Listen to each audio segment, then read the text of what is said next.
over here. Clever. Great to see you. How are you? Good. You? Hi. Here you go, Clipper. What? For you. Direct from the USSR. Thank you. It's just what I needed. Here, let me take it. All right. Car's right on you.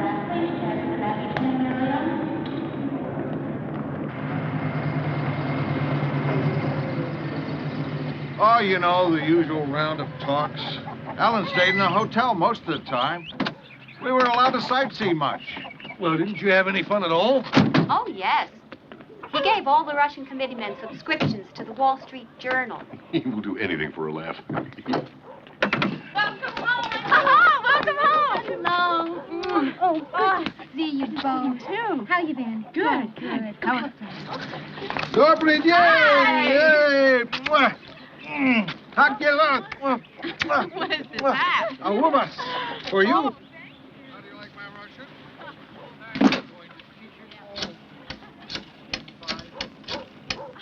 Now, let's go.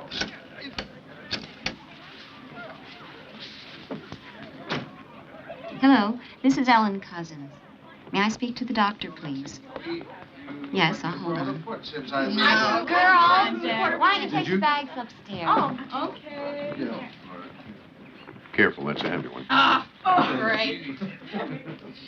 There you go. No, don't take it off. It's stunning. It doesn't work as a hairpiece. Thank you. Listen, have you made a decision yet? Well, frankly, Clipper, I don't know what I want to do. Leave Saturday Review or stay. Right now I'm so bushed, the offer to go to Hawaii and run the East-West Institute sounds very appealing. No. That's the chicken's chair.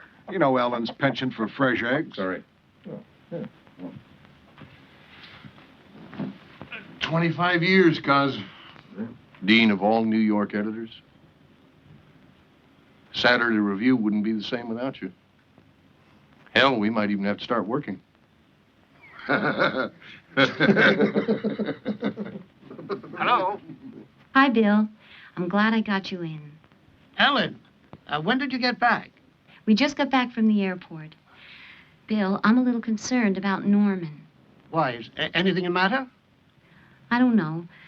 He's just not right, I can tell. Of course, he says he's all right, but you know how he is. He always says he's all right, no matter what. You better let me talk to him. Oh, good. Hold on a moment. Norman, Bill Hitzig wants to talk to you.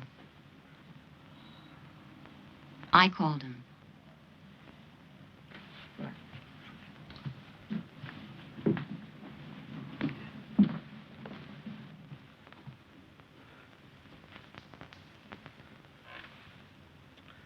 Hi, Bill. Norman, Ellen tells me you're not feeling well. It's just about gone, whatever it was. Too much borscht, if you ask me. Maybe so, but I still should take a look at you. Bill, I really don't see any reason to come in. I'm all right. You know what I need? A good night's sleep, that's all. That may be, but I'm still going to take a look at you. All right. I'll call your office tomorrow and set up an appointment. That'll be fine.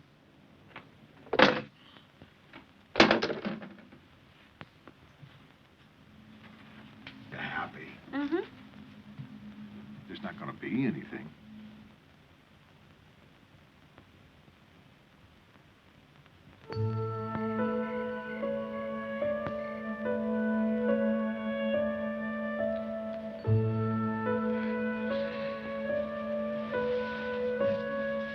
What is it? Are you all right? I'm fine. I'm fine. I want to tell you about a dream I just had. What? Jimmy Wong of the China Trade Commission came to me and told me his oldest son tried to date Lamont White's daughter, but she wouldn't go out with him. So Jimmy Wong's second son tried to date her. She wouldn't go out with him either.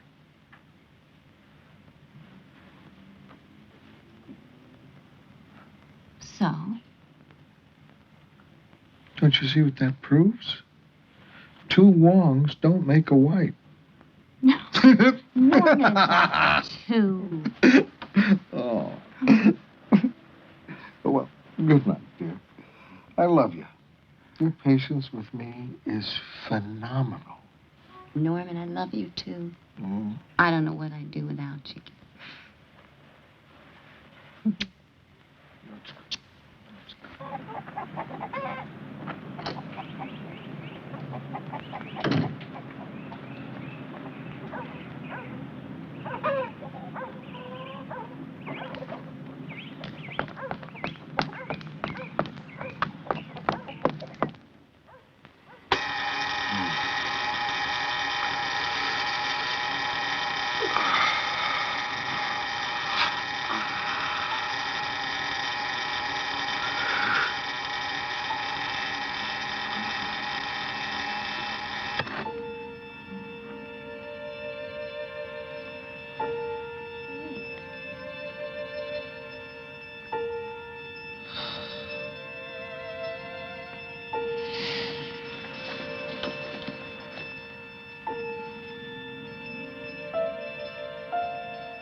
Norman, are you up?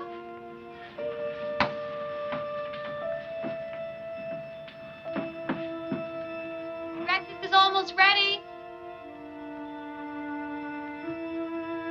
I'll be down in a few minutes.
That's the trouble with long trips.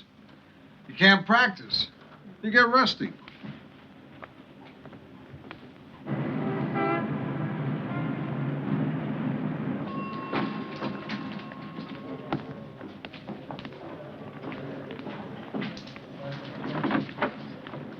Do svidania, my nobody's cheese. For the coffee breaks, go with the donuts. Beluga caviar, the real thing. Hey, Norman, do we have to eat it? Can't we just sell it?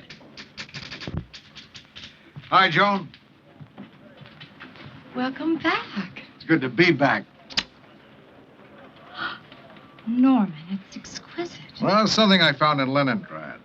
They say it once belonged to a cousin of Ivan the Terrible, but don't you believe it? Thank you. I love it anyway. Where would you like to begin? At the top. First of all, your winter lecture tour is shaping up great. Mm-hmm. More responses from colleges and universities than ever before. Good. You're a star. Was there ever any doubt? There's a letter here from Dean Rusk. Would you like me to read it? Go. Office of Secretary of State, Washington, D.C. Dear Norman, I want to take this opportunity to commend you and the Saturday Review on the fine work being done. You're performing great service and stimulating serious thought about the overriding questions of the atomic age. May you carry on for many more years. Sincerely yours, Dean Rusk. That's very nice of him. I'll dictate a reply later. What's next? Pick one.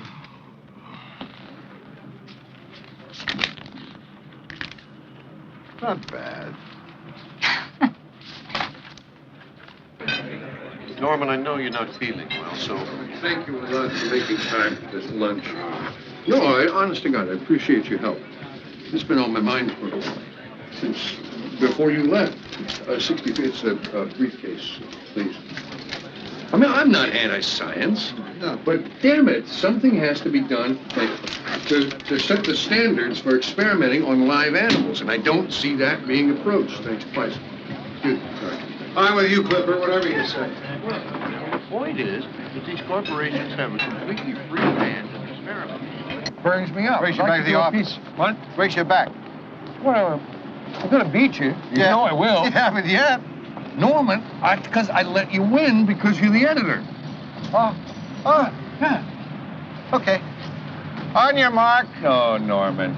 Get set. I don't want to do this. Go!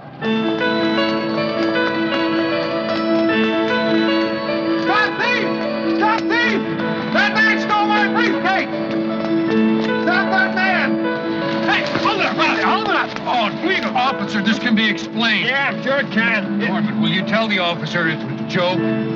Norman, will you tell the officer this is... The name is Bob, Buster, and this is my briefcase. I can prove it because I put $5 right under this pocket. See? See? Officer, this man is joking. I'm telling you, this is a setup. This man's my boss. He is an incorrigible spoofer. Thief. Oh, cuz I'll get you for this. Rotten thief. This is a setup.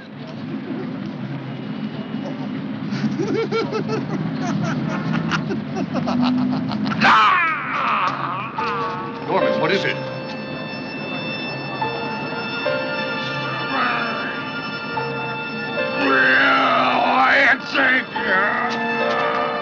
Taxi!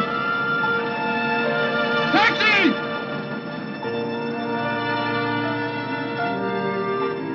Our bedroom was on the second floor of the hotel in Moscow.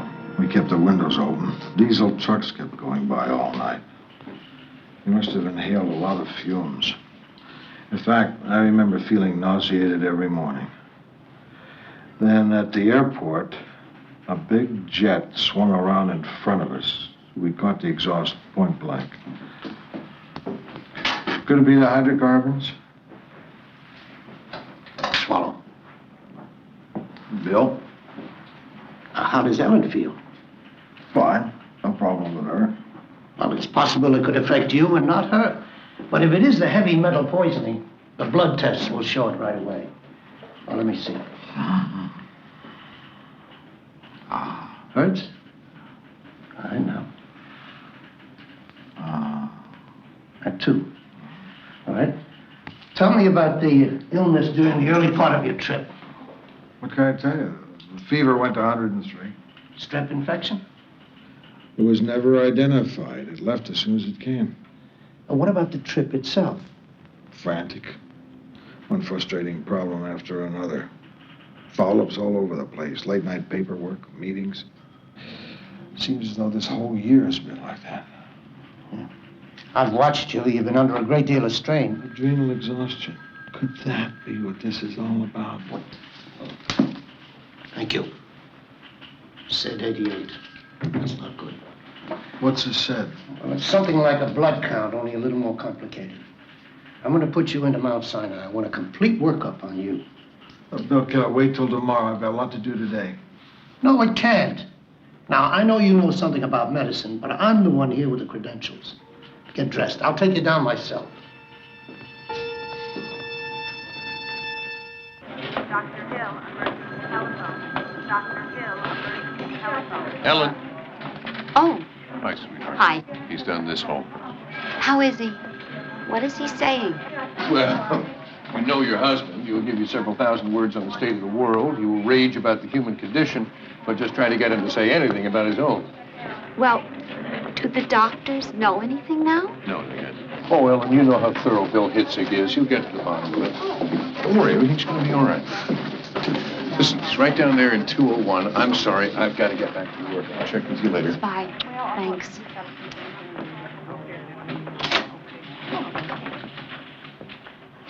False alarm. Was the cabbage borscht after all? It was the stroganoff.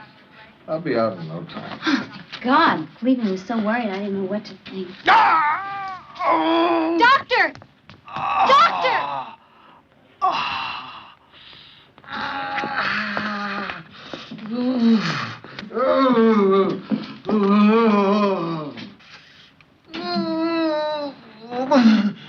What does it hurt, Mr. Cousins? Everywhere. Everywhere.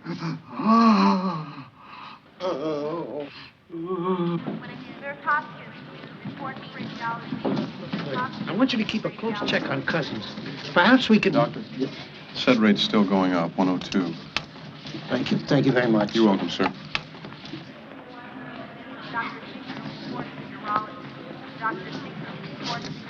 Ellen, I'm sorry. We still don't have a handle on this. The latex test for arthritis has come up negative. But I'm still not convinced. I'm going to bring in Dr. Paulson. He's a very good man in rheumatology. Well, maybe he can shed some light. Ellen, why don't you go downstairs and get something to eat? Oh, I'm not hungry. I've got rounds to make. Please don't stay too late. You've got a long ride home. Anything new, I'll call you. All right? Thanks. Bye. Bye.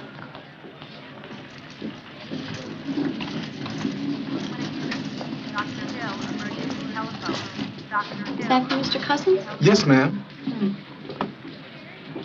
White bread and boiled out vegetables? It's standard. All the patients get it. Well, not my husband.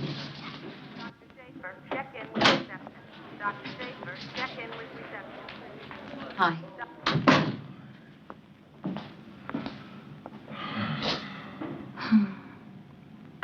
Norman, we're going to have to decide what we should say about this. The UN already called about that reception. Say nothing. I don't want people coming down and seeing me here. Norman, illness isn't anything to be embarrassed about. It's a private matter, and I want to keep it that way. Well, what do we tell our children? They'll know you're here. Should we call Amy in Paris? And Pigeon, she'll come running in. I don't want to upset them with this. Say as little as you can. And Shigeko? You know how she'll feel. As little as you can, Ellen.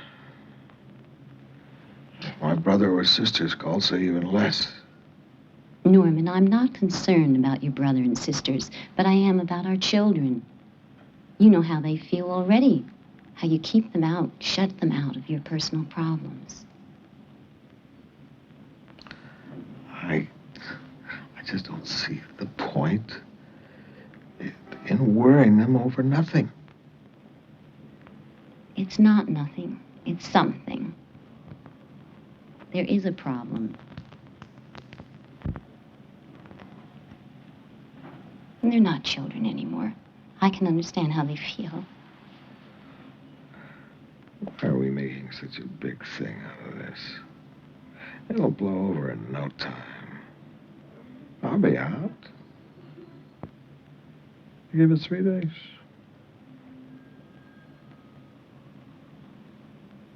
Well, what about 2 days? Make it 1. All right, I'll check you out in half an hour, okay? There. That's better.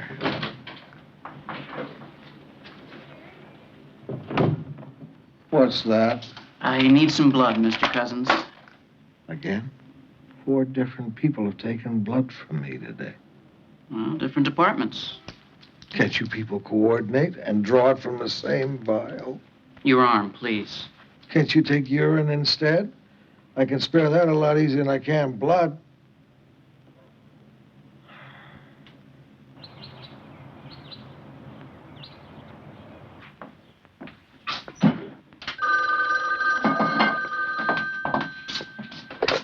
Hello? Just a minute, please. Mom! It's Dr. Hitzig. She'll be right here.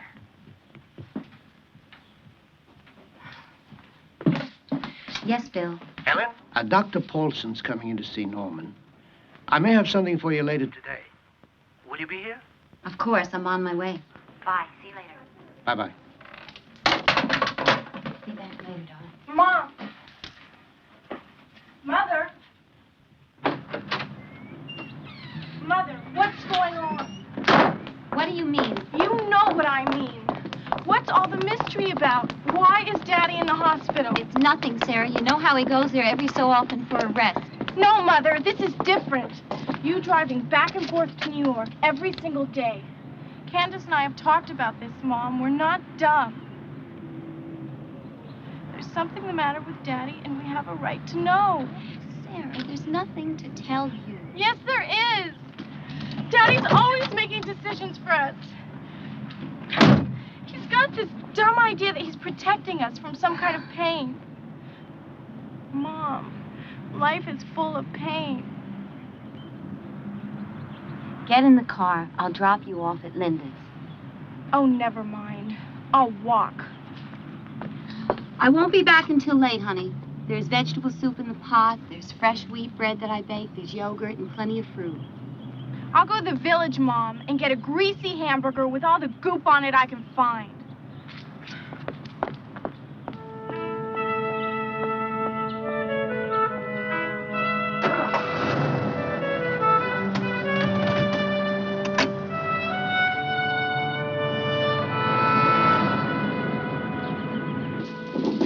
Discuss the elements of the case. Sure.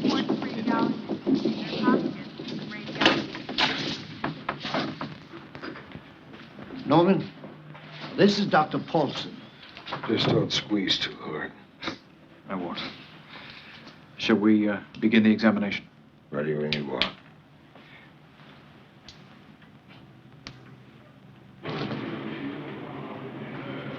Dr. Silver, telephone. Dr. Silver, telephone.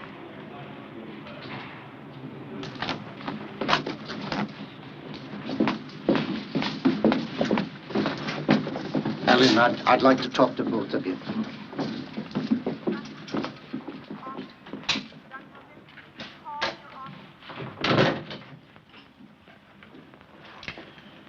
Well, here's the situation to this point.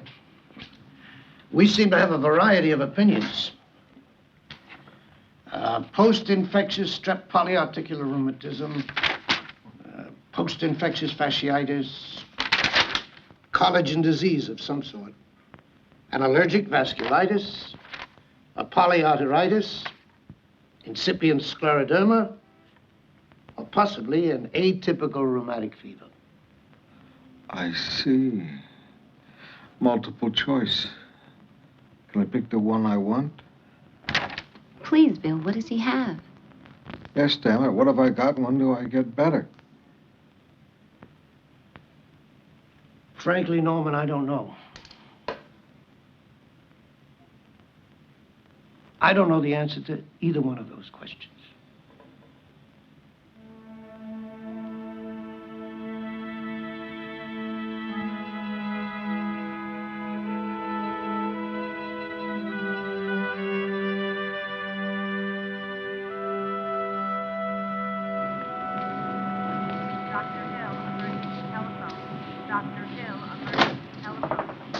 Sorry to bother you, Mr. Cousins, but I need some blood.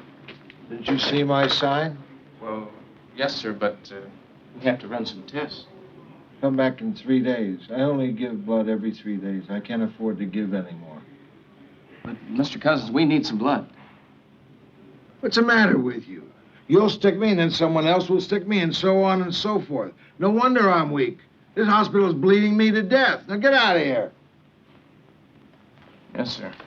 Wait a minute. I'm sorry. It's not your fault. Look, I'll make a deal. I'll give blood if all the departments agree to draw from the same vial. Yes, sir. I'll discuss it with Dr. Hitzig. Okay. Now, don't make me move, please. This is the closest I'll ever get to heaven. take from here.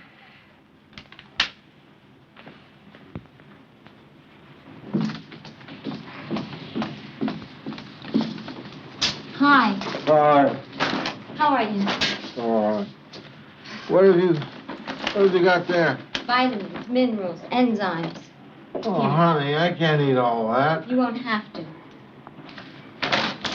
Where are you going now? I'll be right back. You just got here. I'll be back. Hi.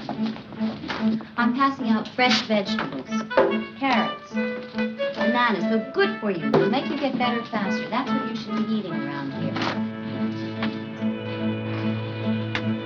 I think you better check out 203. Oh, really? I'm serving fresh vegetables. Carrots, bananas. Much better for you than the food you've been eating here. Peppers. Have a pepper. And I'll see you again. Okay? Mrs. Cousins, you can't do that.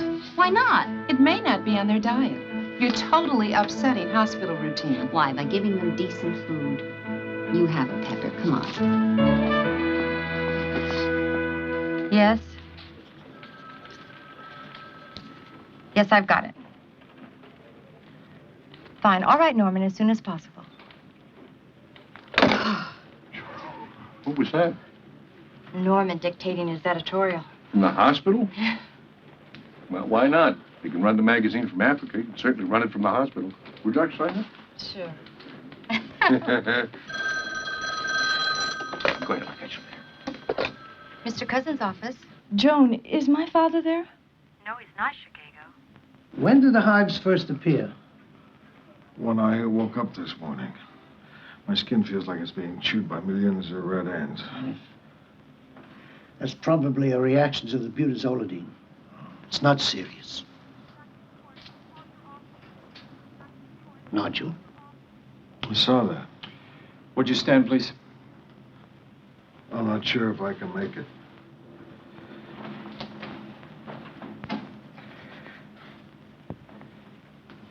All right.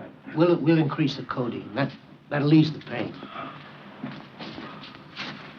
Mr. Cousins, in my opinion, based on my examinations, you are suffering from some form of paralysis which is progressive.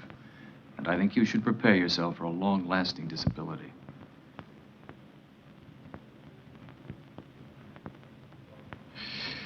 I'll be in my office all afternoon, Bill, if you need anything. Thank you. Bill. Now, wait a minute. I'm still not convinced. I've arranged with Dr. Rusk at the Rehabilitation Institute to have you examined by Dr. Ed Lohman. He's the #1 man there. Father, what is it? Why are you here? Be careful, honey. But, Mother, what's the matter? What's wrong with Father? We don't know yet, darling. Dr. Hitzig is trying to figure it out. The girls don't know what this is all about, and I want it that way. You've been through so much yourself, I think you can understand. I'm going to tell you what we know to this point. Dr. Lohman? Dr. Hitzig. Norman is in room 201 down the hall. I've got an emergency. I'll be back as soon as I can. All right, fine. All right, now, please say when it hurts. There.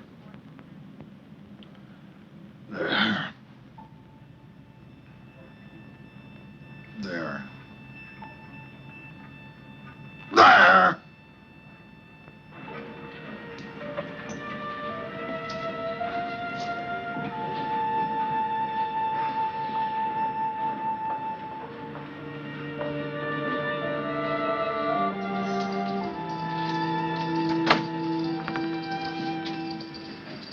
Mrs. Cousins?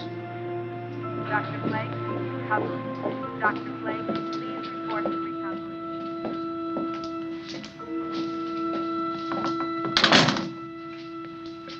Dr. Hitzig is on his way. Shall we wait for him? Now, let's hear what you have to say. Doctor, do you have a diagnosis? I do, Mrs. Cousins.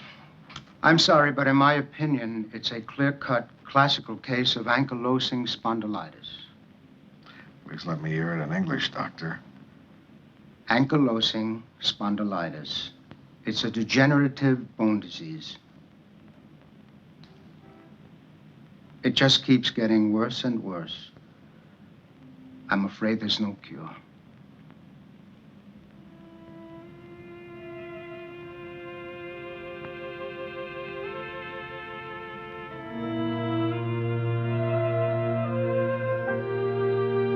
Thanks for helping. All right. I'll call you? Yes. All right. There's Hopkins. Report to radiology. There's Hopkins. Radiology.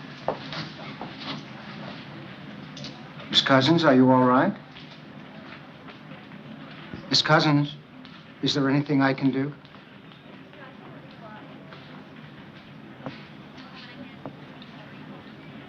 I was 12 years old. I was on my way to school when the atom bomb exploded over Hiroshima. I raised my hand to shield my eyes. My hand was useless after that. It was Father's idea to bring the Hiroshima maidens to the United States to help them with surgery. Many other people in this country, experts, said that it was a bad idea, that the girls would not like it here, that they could not eat the food, that they would hate the Americans who had done them the harm. Father fought against those people hard. They were wrong. The Hiroshima maidens learned to love the Americans who took them in and helped them. If Father had not adopted me so I could stay in this country, I would not be as I am now. I would not learn to be a nurse and support myself. We must not lose him, Doctor. He's a very special person. Dr. Rubinstein, office. Dr. Rubinstein.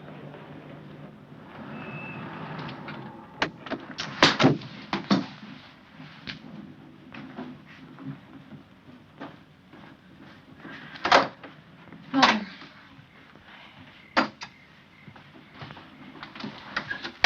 Mother, for God's sake, what's going on?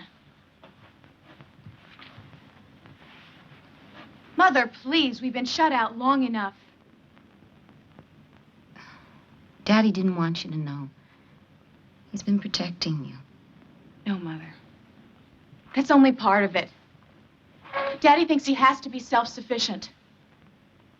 He thinks that getting sick is some kind of weakness he shouldn't be exposing to us. It's more of the same thing. He's making decisions we should be making for ourselves. Mother, what is it? We want to know. It's a disease of the spine. It's chronic, it's degenerative, and the spine becomes more and more immobile.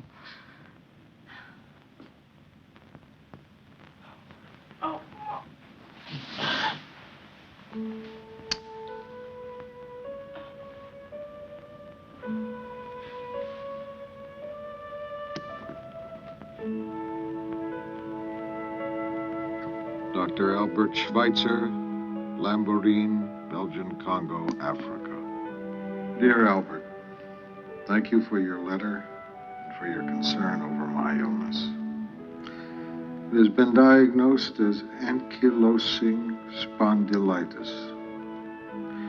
It's a degenerative illness of the spine, which I'm afraid is quite serious. I remember you writing about your midlife illness, how it completed your education. You said you joined the fellowship of those marked with pain, that ever after you would understand those who are ill and could better help them. By strange coincidence, I met someone with the same disease as mine. The spine would be frozen, he said. You had to decide to spend the rest of your life sitting up or lying down.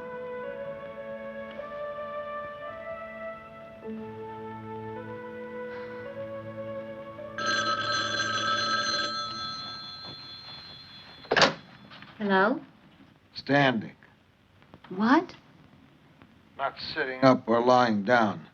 Standing. I'm going to lick it. I don't care what anyone says. Norman. What is illness anyway? A laundry list of problems to solve. A war. The other side establishes a beachhead. Your side fights back. Whatever it throws at me, I'm gonna throw right back. Norman, would you please calm down? I am calm. I'm positively passive. Now, I know you're sitting up worrying. Stop it. Go to sleep. It's late. Good night, darling. Bye.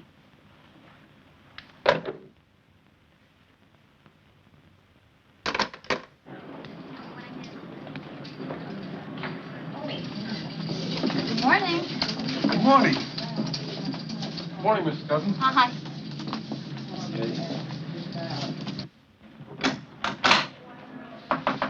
Hi.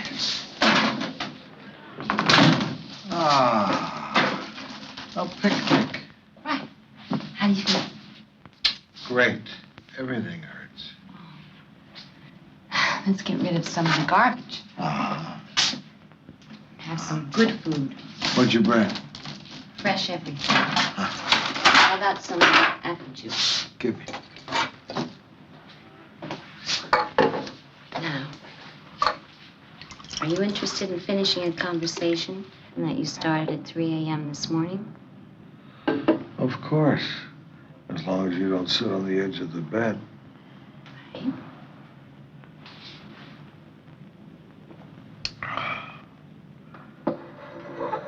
Point 1. No panic. It increases stress. It makes everything worse. Unfortunately, sometimes the medical profession itself gives everyone the shakes. Ellen, I was thinking about the day the insurance doctors turned me down. Evidences of coronary occlusion, they said. Give up the work, go to bed, or you won't make it to your next birthday. Remember when I came home that day? Yes, I do. Candace and Sarah were standing at the gate with their arms out, waiting for you to pick them up. Remember what I did? You picked them up. And you threw them in the air. Again and again. And I thought you'd gone crazy. Ellen, I had a decision to make then as to how I was going to live. I have a decision now as to how I'm going to live. Right? I'm going to keep throwing the girls in the air. Right. Please, call the office. Get the research library. I want to get to know all about this disease. I want to lick it.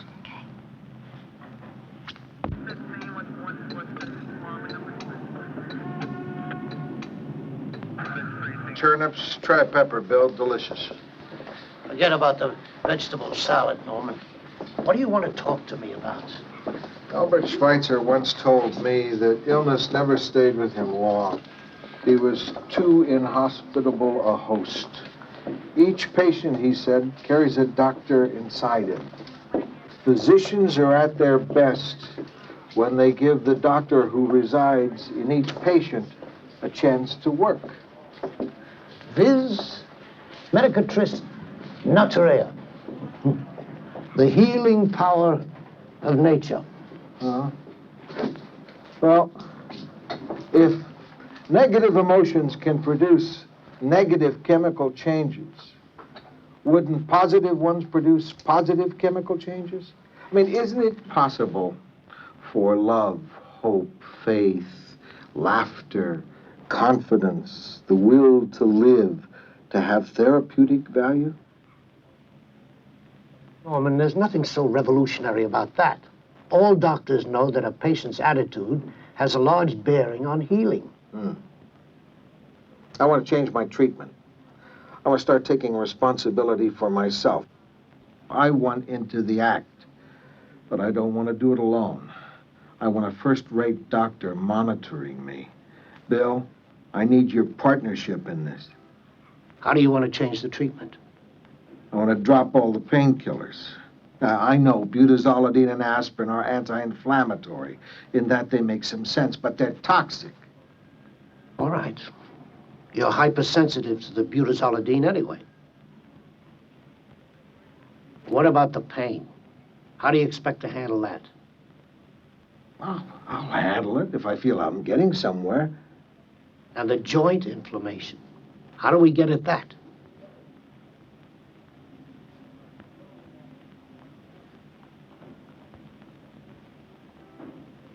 Vitamin C. Norman? Now, wait a minute. Before you dismiss it out of hand, vitamin C helps oxygenate the blood. There's the study. Ascorbic acid has been shown to be useful against a number of illnesses. Isn't it possible that it could also be useful against inflammation? All right. Primum non nocere. Above all, do no harm. A modest amount of vitamin C can't hurt. No, I don't want a modest amount. I want massive doses, and I don't want it as an intramuscular injection. I believe it'll be most effective put directly into the bloodstream. No. It would be too painful. Let alone what would happen to your veins. Too much C can affect the kidneys. I'm in agony now. I feel like I'm being slammed against a cement wall. I don't have time to worry about my kidneys now. You can keep an eye on them as we go along. Besides, the body has its own wisdom. Too much C, and then it'll be excreted. Norman, I don't want to argue with you. Argue with me. Norman, please. No, let's argue it out. This is important to me. Intravenous injections of vitamin C are too far removed from standard medical practice. Bill, you and Norman have been friends for years. He knows so much about medicine because you took him on rounds. You taught him. Yes, well, that's the trouble. He knows something about medicine, but not enough. Now, listen to me. Intravenous injections of vitamin C has never been tried before. Then it's time it was tried. I have no idea of what will happen. If anything happens, you'll be right there to stop it.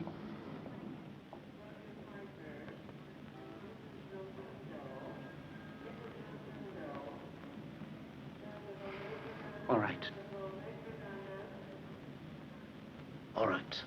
But that's the condition. I say stop, we stop. No arguments, none whatsoever. Agreed. Vitamin C. You're the one who started him on it in the first place, aren't you? Who, me? Yes, you.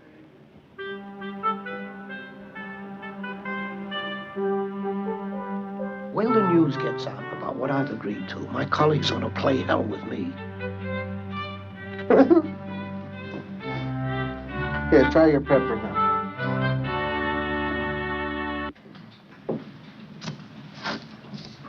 Ready, Doc? Thank you. The sooner we start, the sooner we'll know.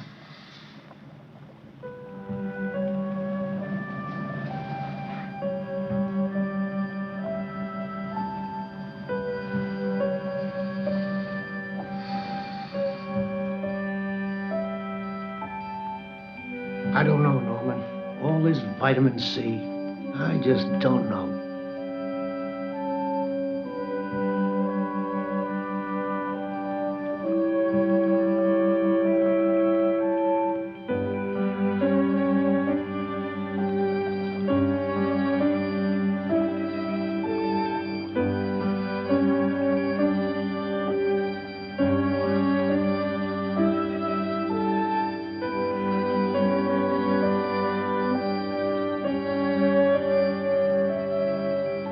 That's it.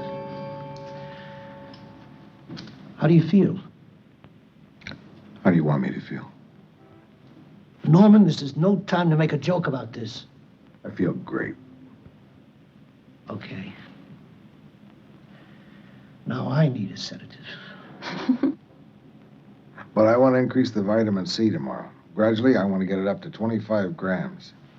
In time, in time. You rest now, Norman. I'll be back in a while.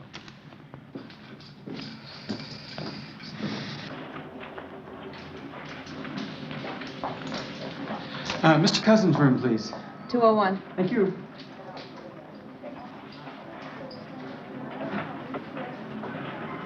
Well, I am puzzled by certain aspects of the case. Excuse me, George. I'll see you later, Bill.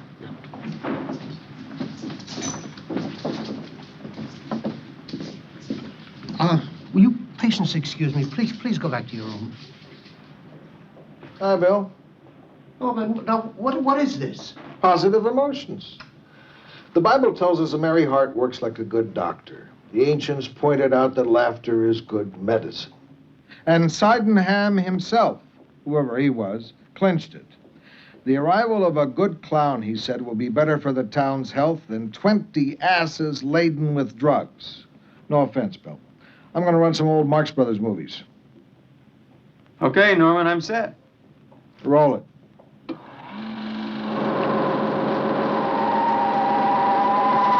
Wait a minute. I've got an idea. Let's run some sed rate tests before and after and see if there's an effect. What do you think?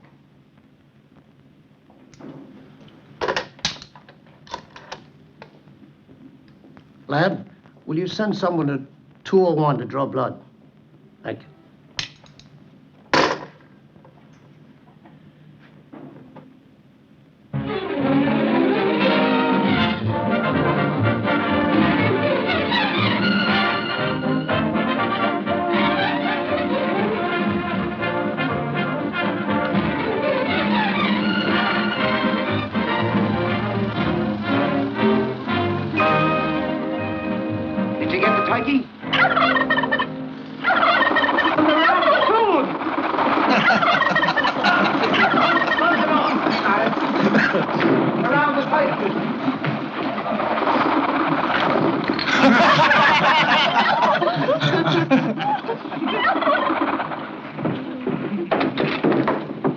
Well, we had no cranberries anyhow. Well, this only goes to prove what I always said. The hotel is a no good. Okay,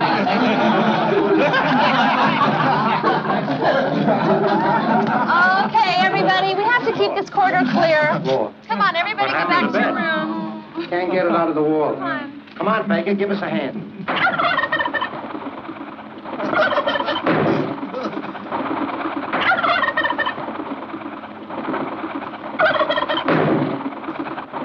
How do you like it? It's the scene for my second act. I don't like it. If you don't like it, we'll put in another scene. You can have any scene you want.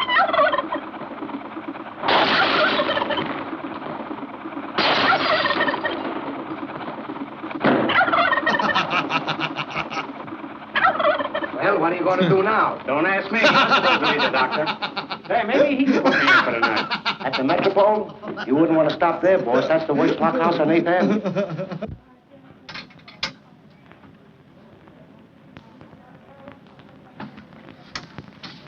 Okay, thanks, Jack. Emergency telephone. Dr. Hill, emergency telephone.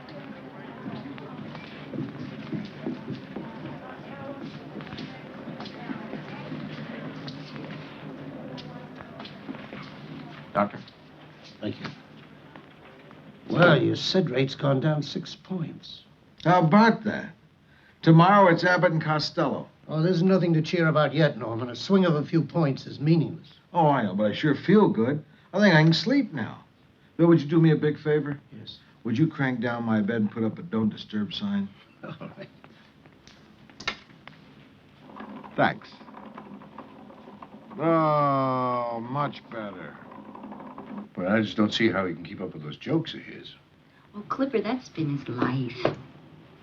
He and his mother were always tricking each other. She used to put marbles in his bed, but she'd warm them first to take off the chill.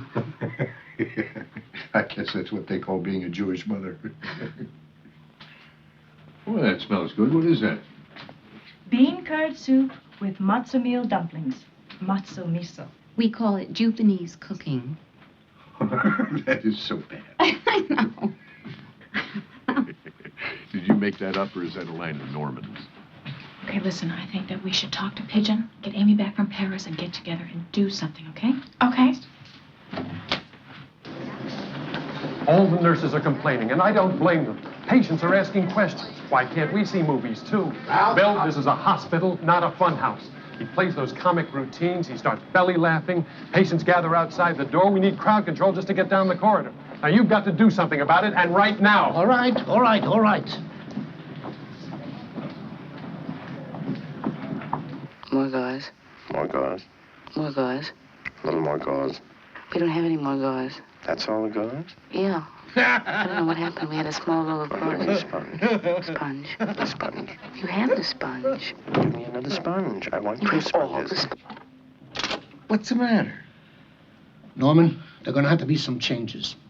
You're upsetting the routine. You're disturbing the patients on the floor. Yes, I know, and it's been bothering me. Well, I'm glad to see you're so agreeable today. The movies are going to have to stop. No. That's not the change I had in mind.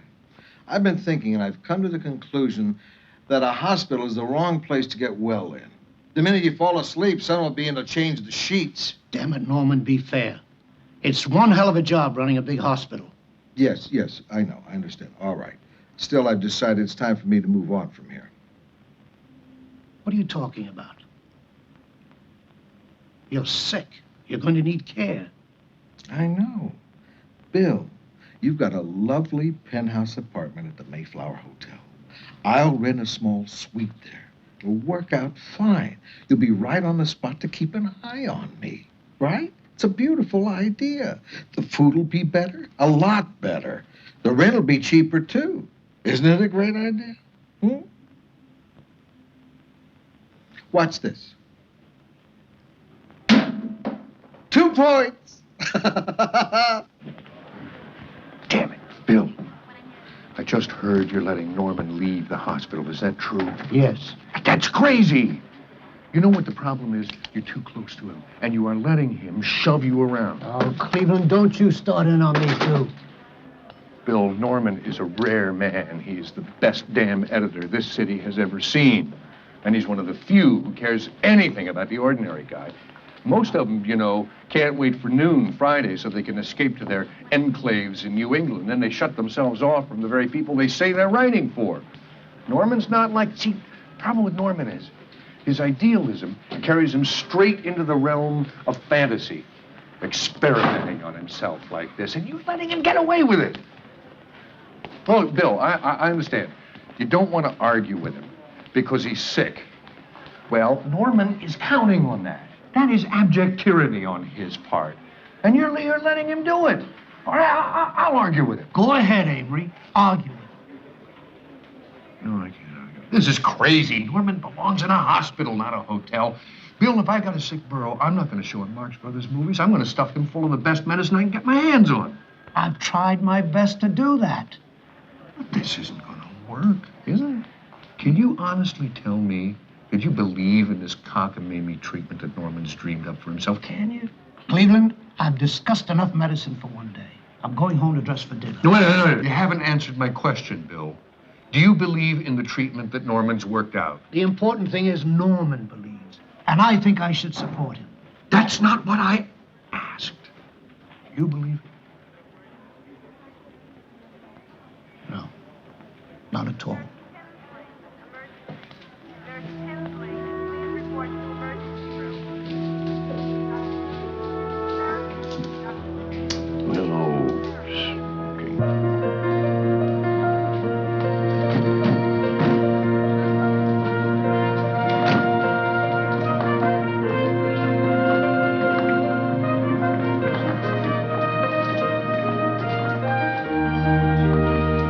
Welcome to the Mayflower, Mr. Cousins. Thank you. The nurse is already in the room.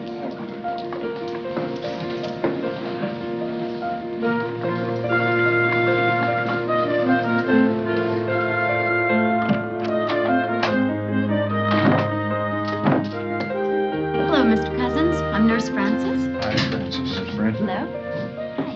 Hi, how are you? This is very nice, isn't it, Cleveland? Yeah, it's going to be great. Norman, if the news gets out, you're going to empty all the hospitals and fill up all the hotels. Norman, I think I'm going to like this. It beats the hospital. Everything's coming up roses.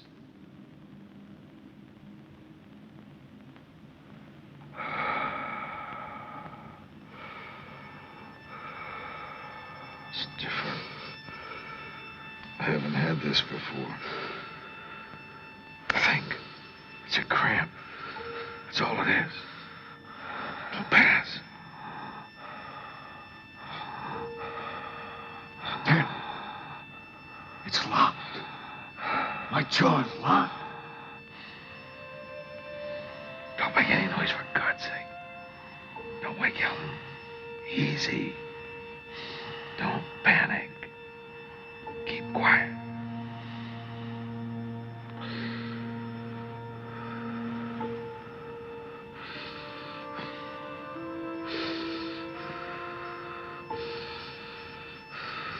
Water.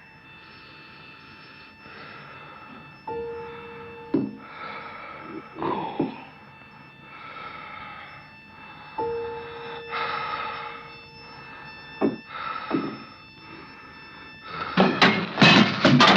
Norman?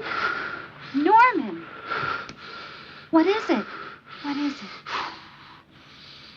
Oh, my goodness. No. No. No, call Bill. Norman, please. No. They just put me right back in the hospital. Wait till morning, then we'll see how it is. In the morning. But, darling. No. Oh, please.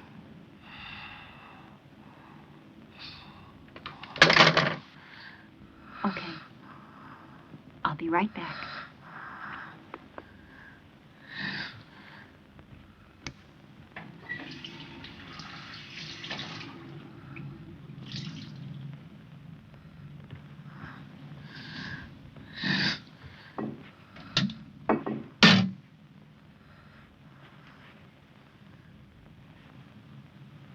Ellen, What? it's a lonely business, this being sick. Not with me around.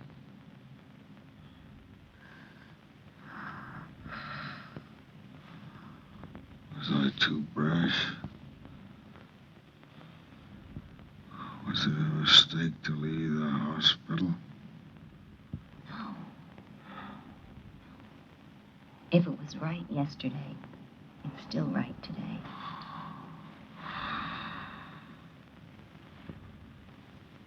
I can still do it. What? Throw back whatever he throws at me.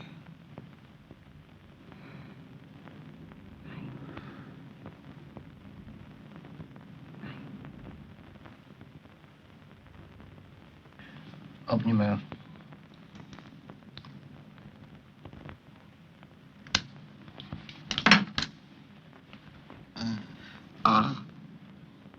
You have anything new to tell me?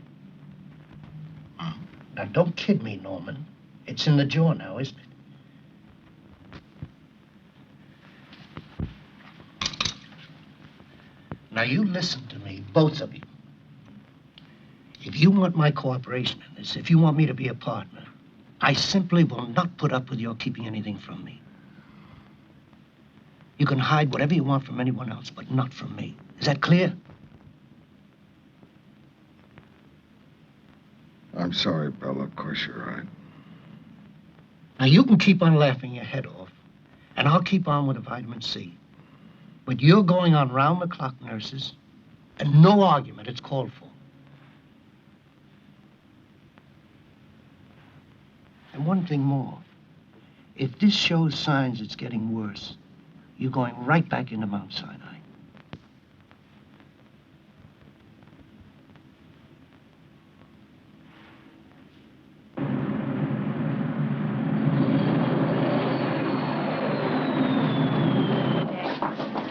Ah, Amy! Amy! Hi. Welcome home. Can you get that okay? Let's go, let's go. talk to Dad. Amy, what are you doing here? Never mind. We What do want you- to talk to you. What? Let's bring him over. Mr. Cousins. Oh, no, it's all right, Princess. These are my daughters. Yeah. Does your mother know you? No, Daddy. Mother doesn't know we're here. She doesn't even know Amy's back. Daddy, Hmm? do you remember what you wrote in the Saturday Review credo? What? Why, I wrote a lot of things. I wrote that the magazine is by natural right the property of the readers. That a writer must believe in what he writes. That cynicism is a waste of time. Daddy, your paragraph on feelings. That honest sentiments, honest passions, and honest indignations are among the highest expressions of conscience. That there is no need to feel shy or awkward or embarrassed in their presence. We're mad, Daddy. All of us. Shutting us out is a sign of disrespect. It's not right. It's telling us what's good for us and what isn't. And we should be deciding ourselves. You think Shigeko can handle it better because of all she's been through. But that's not true. Daddy, we love you. We're family. We want to be in on this, Daddy. We want to help you with what you're doing. Please. Daddy, please. Don't shut us out.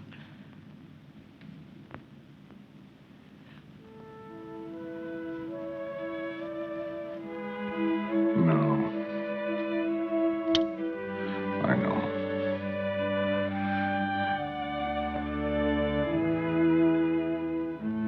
We're in this together.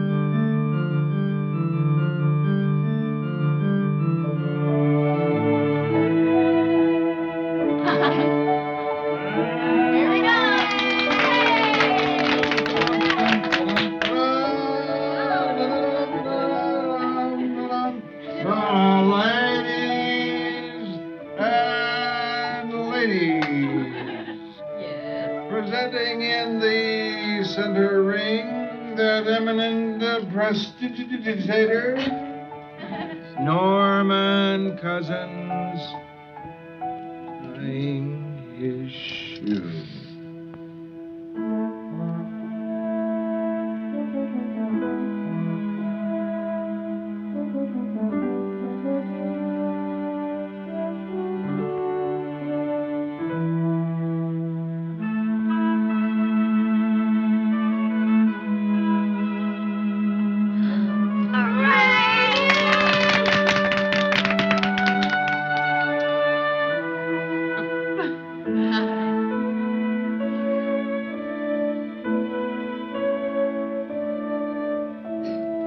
Good morning, Mr. Cousins. Time for your specimen?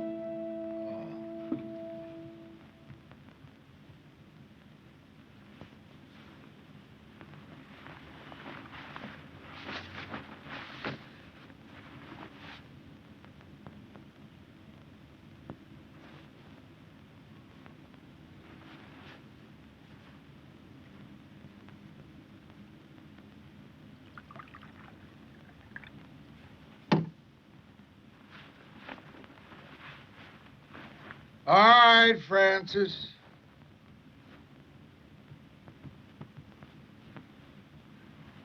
Looks very cloudy. It is. Let me see it. My golly, you're right. Let me run it through again. Mr.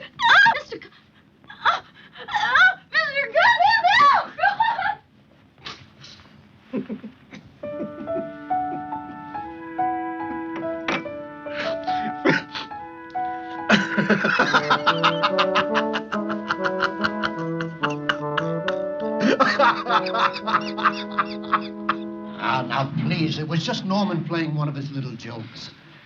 Well, I'm quitting, Doctor. That's all. I'm quitting right now. I thought I was going to have apoplexy. Well, I don't blame you. I don't blame you at all. It was not a nice trick to pull. I'm sure Norman will apologize when he realizes how you feel. It's not funny. Norman?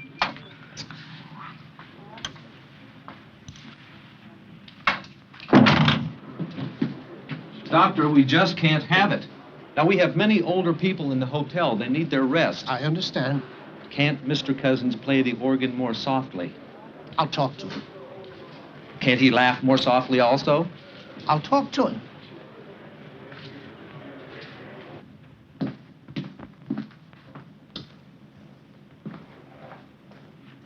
You still yakking it up with Cousins, Bill? Stu, I don't want to argue with you, but at least try to understand what Norman means. He's not claiming that laughter is going to cure someone. I should hope not. I'd be turning my practice over to Bob Hope. He only means it sets a positive tone, Right. an up mood. So vitamin C can do the job, eh? Still shooting him up, Bill? No, he's taking it orally now. You've got to stop this, Bill. You're practicing placebo medicine. What do you mean, placebo medicine? No medicine at all, just keeping the patient happy. Look, this is going to erupt in a totally different way if it hasn't already. Bill, you're a highly respected physician. Your reputation is impeccable, but you've become the laughingstock of the hospital. I don't like to see that just because you're a good and caring man. You've got to protect yourself. Disassociate yourself from Cousins' nonsense. Thank you, George, for your concern. But I've got to go by what I see.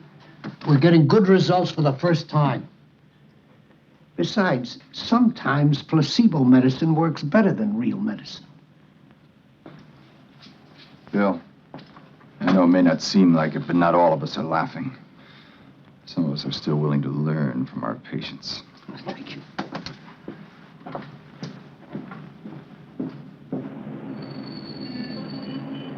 Yes, I'm feeling much better. Thanks for calling. If I can make it, I most certainly will. Right. Okay, bye-bye.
Let me help you. No. Please, Norman. No. Norman! Honey. No. Okay. Here. I'll just take your arm and let me help you just... No. Let me do it myself. Okay.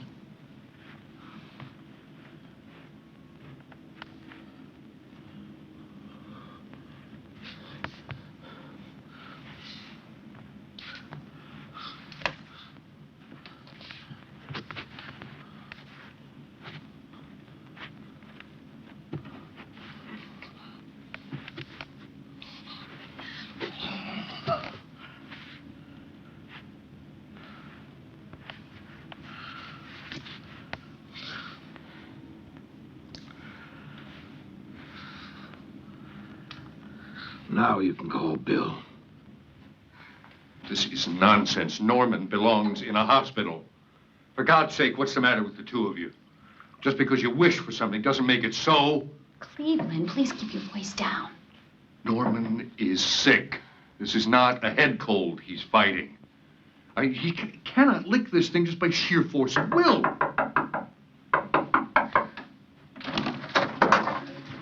Mommy, what happened? How is he? Go on, go see him. Daddy. Don't sit on the bed. Girls. Guess I'm gonna need more of your help. Looks as though we've still got a way to go. We're here, Daddy. We're with you. Remember a few years ago when I was teaching you chess? The TV was on. It was an anniversary day of some sort. They began to show pictures of the victims of Hiroshima. I remember.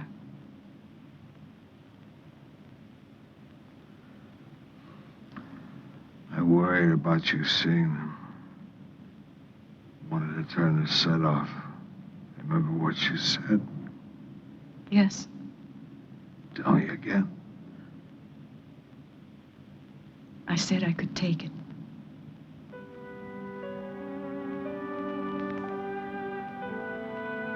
Me too.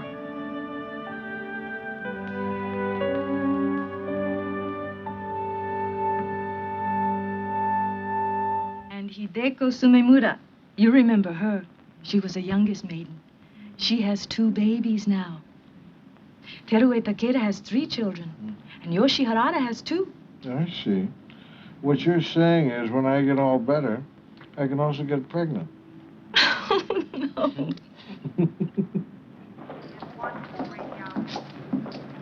Dr. Schwartz, call your office. Well, how's he doing, Bill? Working a miracle, I suppose. Well, he's making very good progress. Frankly, I'm amazed. Really? Then it isn't ankylosing spondylitis. I see. If he gets better, he doesn't have it. If he doesn't get better, he does. Isn't that a hell of a way of arriving at a diagnosis? Well, mistakes have been known to be made. Don't argue with me, George, about what Norman has. Argue with the #1 man at Rust's. He knows what Norman has.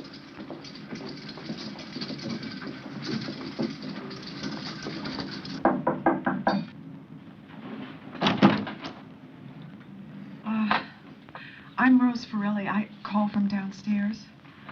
Come in.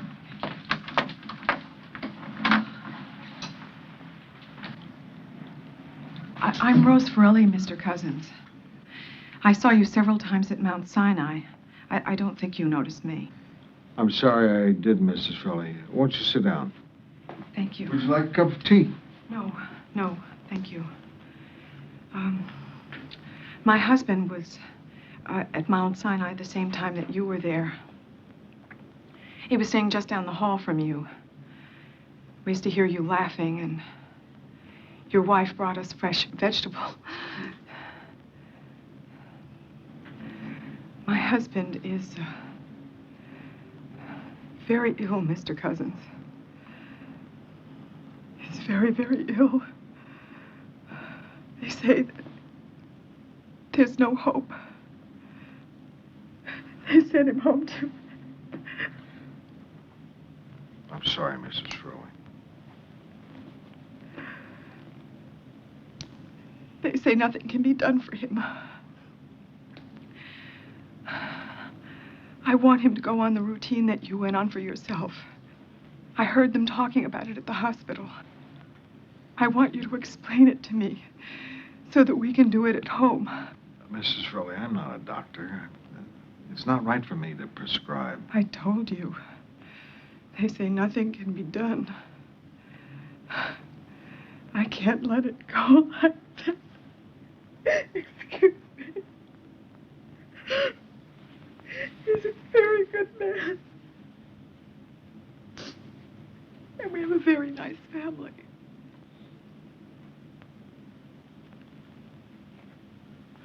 Mrs. Farelli, this is my doctor's phone number. Dr. William Hitzig. Have your doctor call him. He'll explain it all.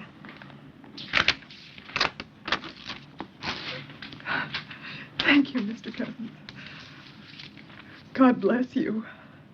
Please, let me know what happens. Yes, of course I will.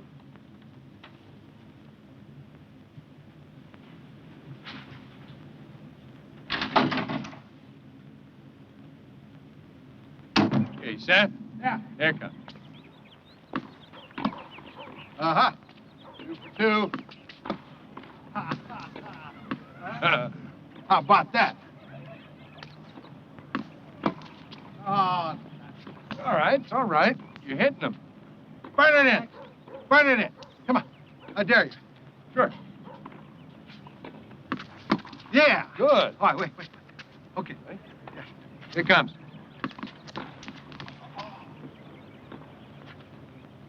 You okay? Sure. Come on.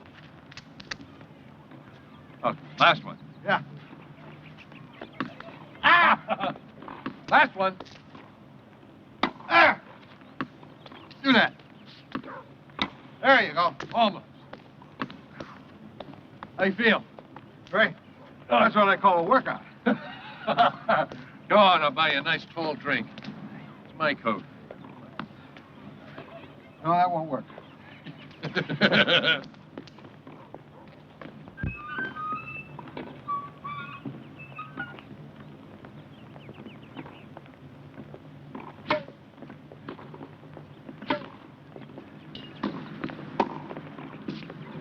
The hotel said that you were here. Miss Farelli, what happened? Didn't your doctor call mine? Yes, Mr. Cousins. Your doctor told my doctor that your regimen is a lot of bull.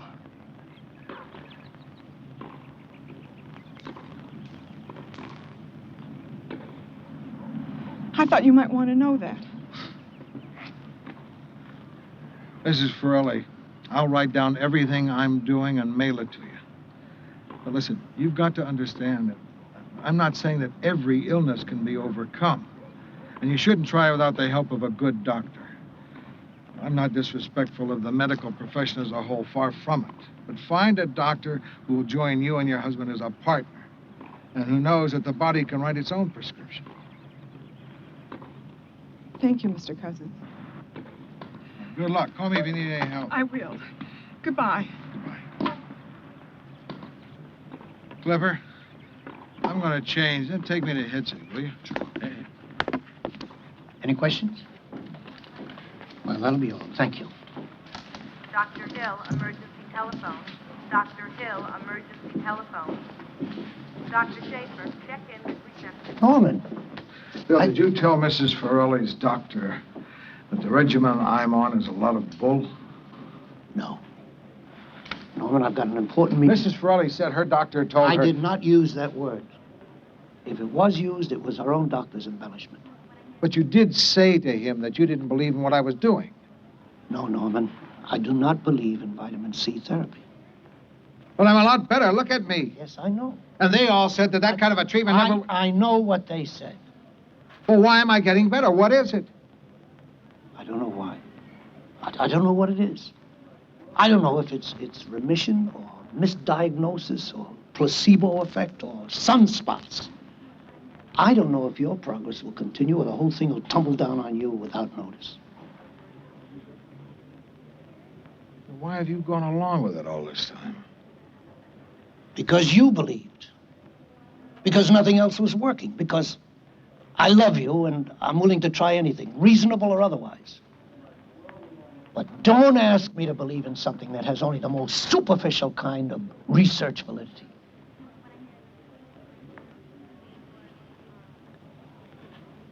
I'm a trained medical practitioner. I believe in a scientific method. I believe that, and only that, has allowed medicine to come out of the Dark Ages. I cannot and I will not go against it. And I will not prescribe for anyone a therapy I do not believe in, no matter how much good it seems to be doing you. I must have demonstrable proof. I must go slowly and carefully. I cannot chance following whim. I'm under oath. I will not risk doing harm. That proves I'm a whole lot better. You're willing to argue with me.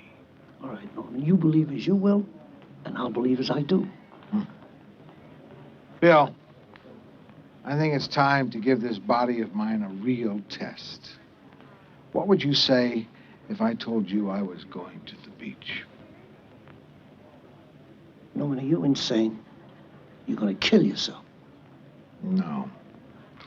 I'm just gonna beat this thing.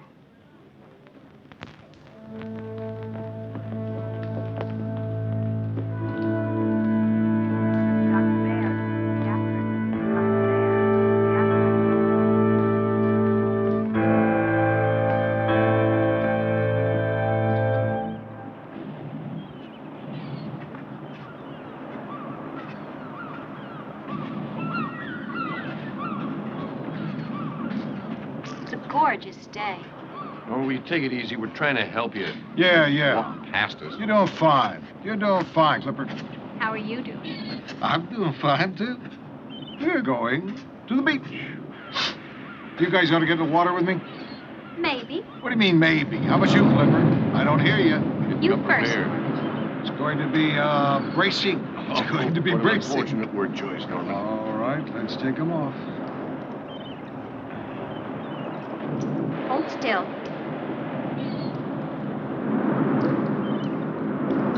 Norman, will you stand still? There. Can you lift your foot for me now? Thank you. Okay.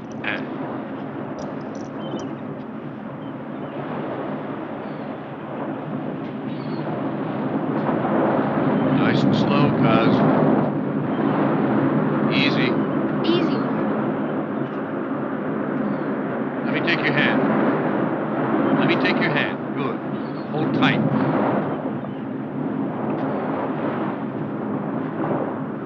Be careful. No, hon. Okay. Slow.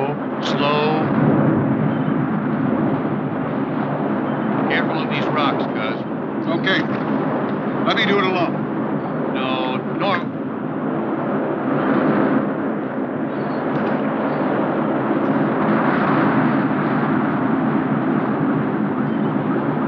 Cuz, please take my hand.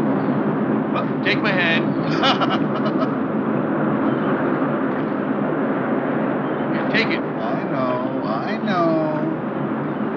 Hold on to Cleveland. I'm all right. Norman! Get him, Cleveland! Norman! Get him! Norman! Make him come out! Is he all right? You all right, cuz? I'm okay. Let me try some more. It's foolish. Get back. No, I'm going to stay right with you, Norman. Norman, there's an undertow. Let's go in. Watch out! There's a wave coming! What? Another wave. Come on, let's walk in. Norman! Please, Cleveland, let's stop now!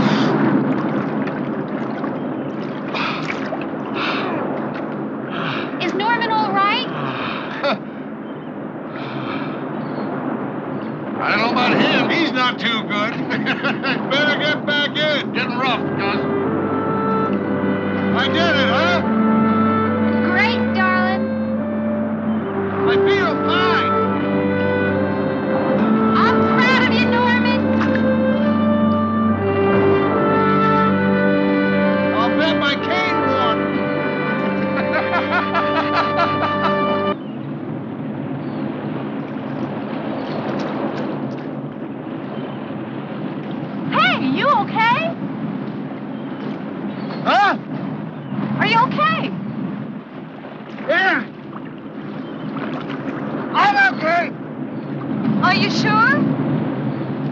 Are you kidding? By tomorrow, I'll be surfing. Go for it.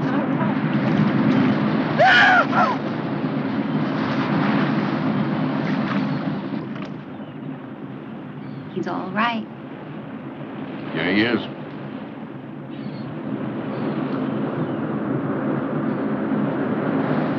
You know, when he was a boy, his family used to call him the professor. He had something to say about everything. And he also had a very strong mind of his own. Good thing, too.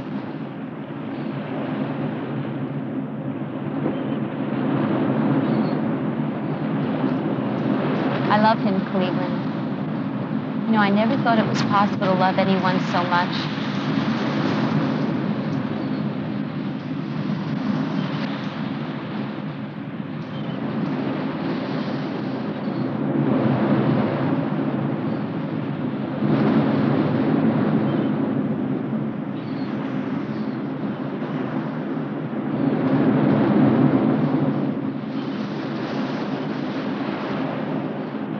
Yes, Bill, he's doing extremely well.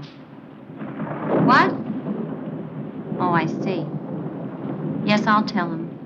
Thanks for keeping in touch, darling. See you soon.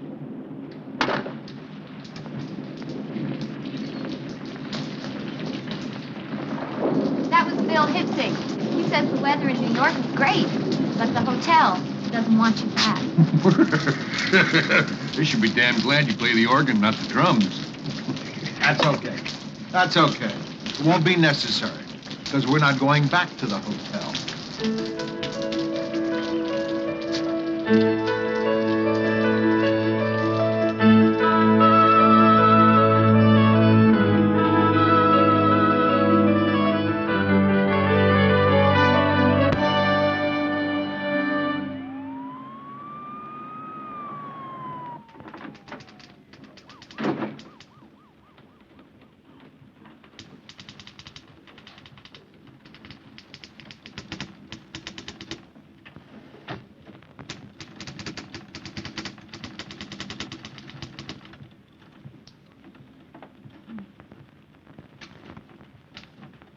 Excuse, please.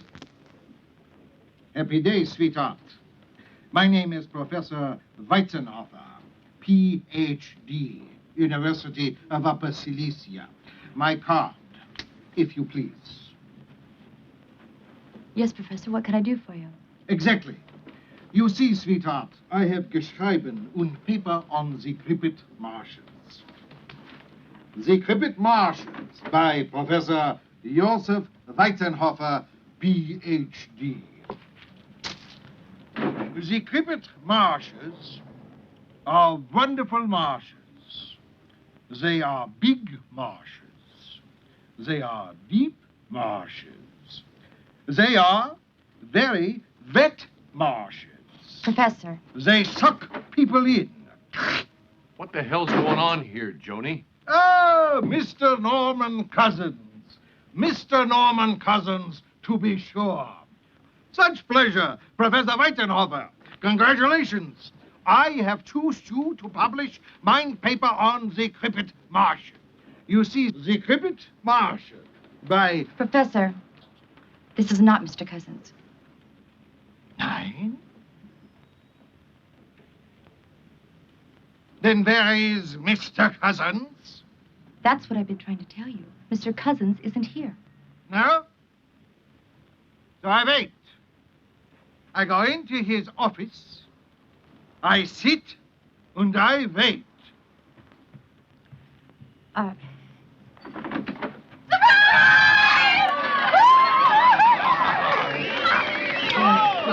I told you I'd get you back. I ratted on you. I told him you were coming back to work. We set you up for once. I love it. And you let him. Right, I thought it was a wonderful idea, didn't we, girls? Yes.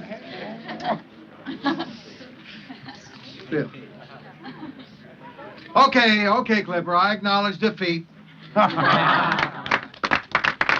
right, everybody. I just want to say for everybody here, because this place hasn't been the same without you around. And we're glad to have you back. even as the old professor. Thank you, Clipper. Thank you, everybody. I'm very proud of all the things that we have done here through the years. I think you all know how much this place means to me.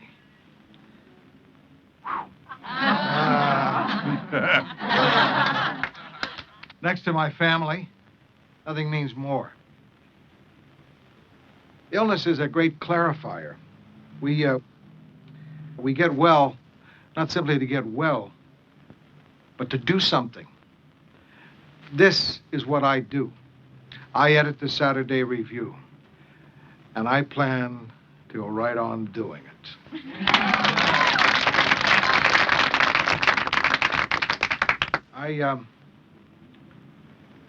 I learned a couple of other things from the illness. It brought about greater understanding between my daughters and myself, and it reaffirmed the value of a close family. I found out that there are some doctors who are all too quick to pronounce doom, and you must never underestimate the power of positive emotions, nor the incredible regenerative powers of the mind and body. Now I want to say something about the one I consider to be the real hero in all that's taken place, Bill Hitzig.